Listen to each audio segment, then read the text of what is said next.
morning, gorgeous. It is great to see you. And here we are inside because it's raining out there. It's a beautiful straight down kind of rain. There is no rain on the windows, but it's definitely wet. So inside we are, and that's a plan with no drawbacks because we get rocks. And today we have this beautiful piece of raw fluorite. Nothing particularly special about it except that it's gorgeous.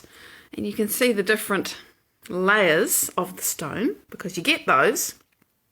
This was just included with something that I bought from someone. I can't even remember now, but I love it because it is itself. It's not perfect, it's not polished, it's nothing, but it's delicious and I'm very fond of it. And I love how the light comes through it, which fluorite does. And look at the different colours and layers in it, just like you and me. Now, by contrast, this is big. When I was quickly thinking, what crystals are we showing off today? I got this. So here it is. I've forgotten how many kilos this is. It's heavy, it's large, it's sparkly, it's beautiful. Good morning, Heather. Isn't it fabulous? I just love this. It sits, I've got a cushion under it, which I made, and it sits on the floor and looks lovely. I had to dust it because, dust falls. But here it is, just being beautiful. And it's got, as quite often happens, it's got calcite in with the amethyst. And also, if you look carefully, see in that big crystal, you can see there are little inclusions. It's a bit hard to see, but they're little sparkly kind of hematite flowers. You can just see the little black dots, but when you look at them closely, they're hematite. And it's a lovely piece. I got it for a ridiculous price on Trade Me, which is the equivalent of the New Zealand eBay. It's heavy, I've got to put it down. Many years ago, and I shudder to think what it would cost me now. But that's okay, because it's here. So those are our rocks. I'm not doing any more weightlifting now. I've got all these little crumbs that have fallen off the base, which I'm just going to put over here. Right, Andrew, good morning. Now that I'm no longer weightlifting, I can say hello to you. Good morning to everybody. Facebook doesn't always tell me who you are, but it's lovely to see you. And, excuse me, today I want to talk about this whole business of 3D and 5D. Good morning, Mike. Because there's a group where there's actually really interesting people and they ask interesting questions, and one of them just posted a thoughtful thing about, well, how do you know if you're in 5D? How do you know? What's the deal with that? And I mean, this whole thing of 5D, 3D, blah, blah. I used to, in fact, have a whole thing with people even saying that until I actually understood what I now feel comfortable about what is 5D. So I guess I should start there. Because people say, oh, the 17th dimension and this collective from that dimension. It's like, oh, what? Because the analytical kind of scientific pragmatic mind that I have wants it to be a little bit more than something hairy-fairy and, new age and spiritual, which is all very fine, but it doesn't satisfy me. It never has. So when I connected early last year with the work of Dr. Joe Dispenza and I started learning what these things actually are, it made a lot more sense to me. So that's really what I want to talk about. 3 dimensions, right? Height, width, and depth. We all know that. We live in it. When you bump into something, it either stops you or it hurts, depending on how fast you're going when that happens.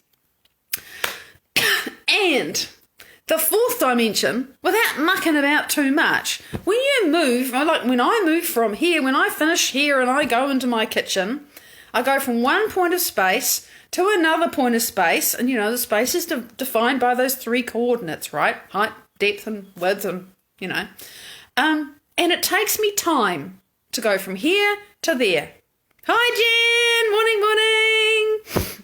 And morning, person with a beautiful blue sky. I don't know who you are, but it's lovely to see you. Your little dot shows up the top. It's great to have you all jumping on. So it takes time to go from one place in our 3 dimensions to another. And that is the 4th dimension. Time is the 4th dimension, right? Whoopee. So what is 5D? Really? What I understand now is that 5D is the quantum, the unified field. And, So what is the unified field? And it took me a while to actually remember this definition, which of course I learned from Dr. Joe. The unified field is an invisible field of information that exists beyond this space and time. That's what it is. So the unified field is 5D. That's it. Going quantum. Getting beyond space and time. If you do that, you're quantum. You're in 5D, right? So, and we I talk about this endlessly because I do it every day because it's so gorgeous and so nourishing and so amazing for me to do this every day, one way or another. I don't always, it's different from day to day, and I'm different from day to day, so I have a different experience every day. But every day I practice getting out of 3D, getting beyond time and into 5D in my meditation practice. So, 5D, amazing. It's beautiful when you get beyond yourself. Because, of course, in height, width, and depth is all of the people and the places and the experiences and the memories and the things and the whatnots that are wired in your brain which make up your identity. So when you get beyond all of those, you lose yourself. You just become awareness. Because, of course, 5D, Suraj! Lovely to see you. For me, the 84 are all in one. The more I try to put labels on things, the more it fragments my thinking, and it's never worked for me. I've never been able to understand about any of that, ever. Never made sense to me, even though I know it makes a great deal of sense to others. So I honour those things. They just don't work for me. So, I get beyond all of that stuff, and I become one with all of it. And it's such a relief to get beyond me, to not have to label anything, to not have to count anything, to not have to work out where I am or anything. I'm just all of it. And it's so, I can't say. You can only talk around it. You have to experience this. And I mean, I suppose it must be samadhi, nirvana, bliss, ecstasy. There aren't words. You either know what it's like, in which case you can't describe it, or you don't. And it's just, whatever. That's 5D to me. So, then, coming out of 5D,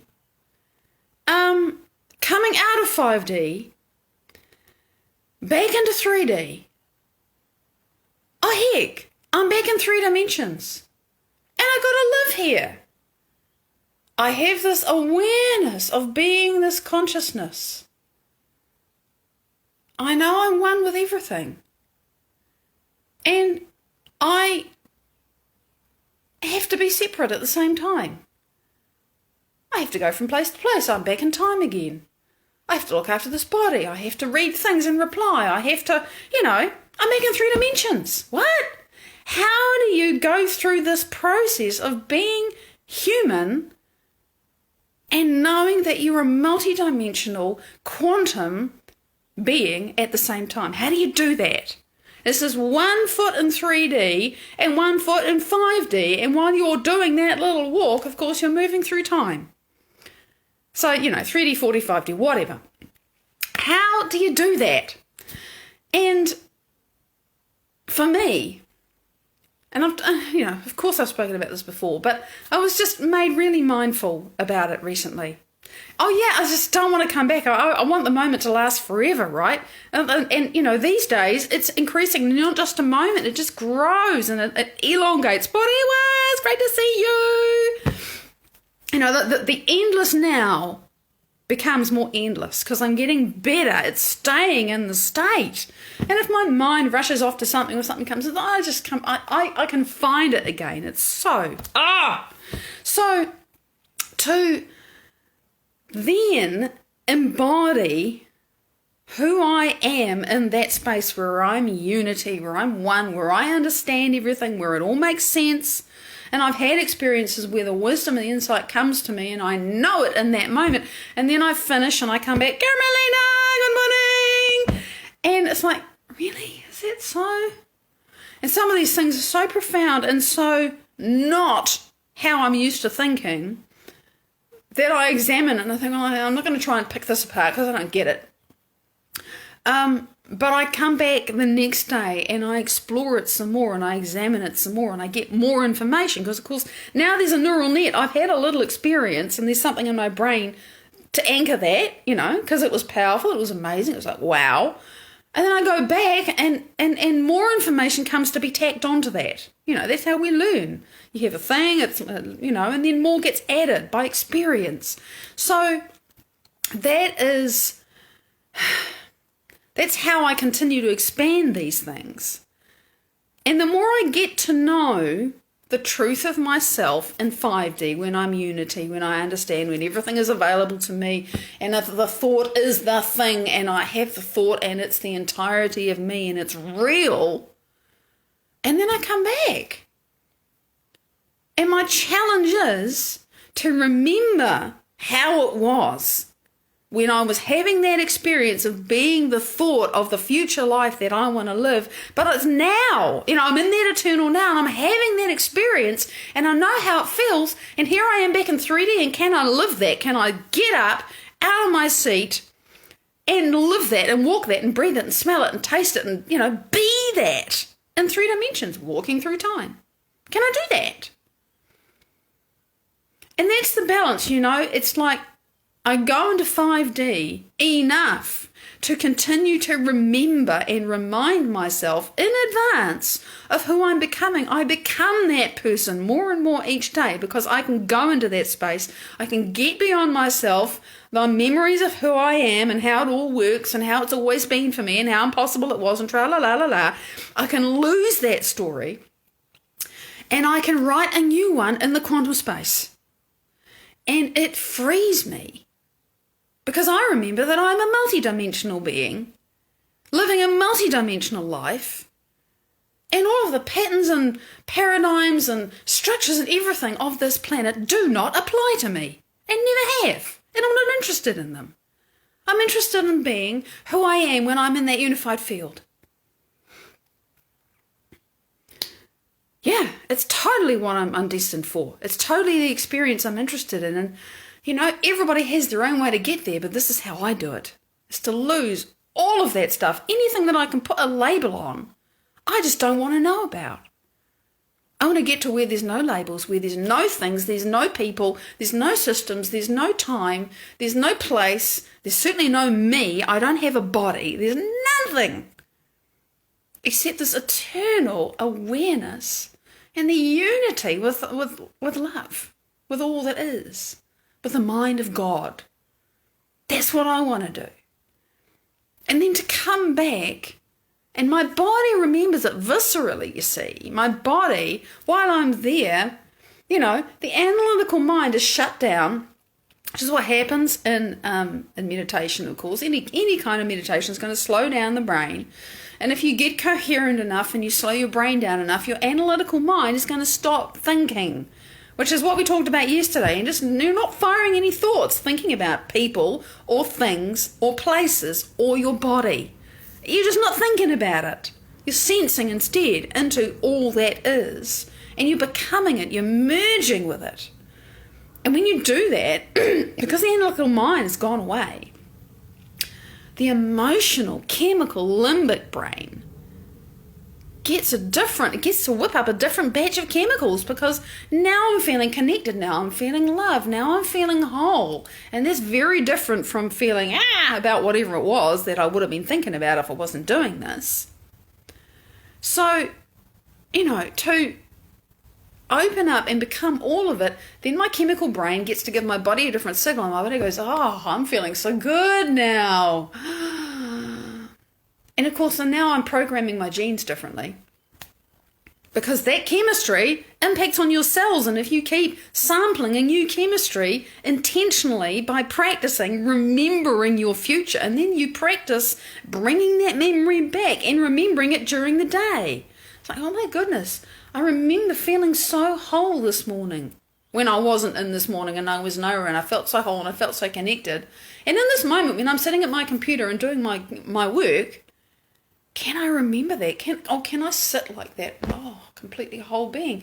And I change my posture and I open up. It's amazing what happens when I do that. Julian, good morning. It's just awesome that I'm getting better and better at remembering it in random moments, and also intentionally, there are different things during my day that I tie to the practice of remembering my future. When I brush my teeth, there's a particular thing that I bring into my awareness and carry the energy of being that experience. And I do it twice a day. So I am practicing that willfully and consciously twice a day. When I go to bed and I want to sleep, and and it's often a scramble to get to bed because I get up early so I can do this meditation work. And it's not the ideal sleep hygiene where you relax and go to sleep gently. No, I just kind of ski into bed and think, okay, lights out. And I've learned that the fastest way for me to get to sleep is to open my focus. Do that thing we talked about yesterday, just open my focus. And as soon as I do that, of course, my brain goes into coherent alpha.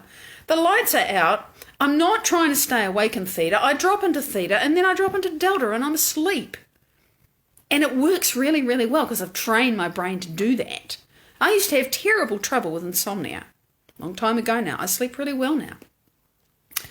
So, it's just beautiful to expand into this every day, and it constantly grows. It's like every day I get a new toy, Suraj. That's the truth for me.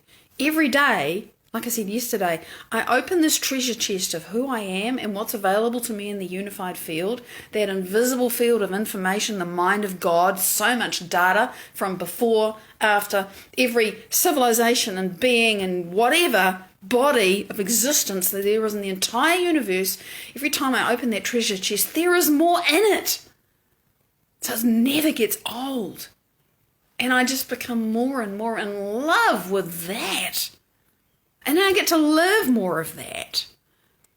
And I get better at doing it.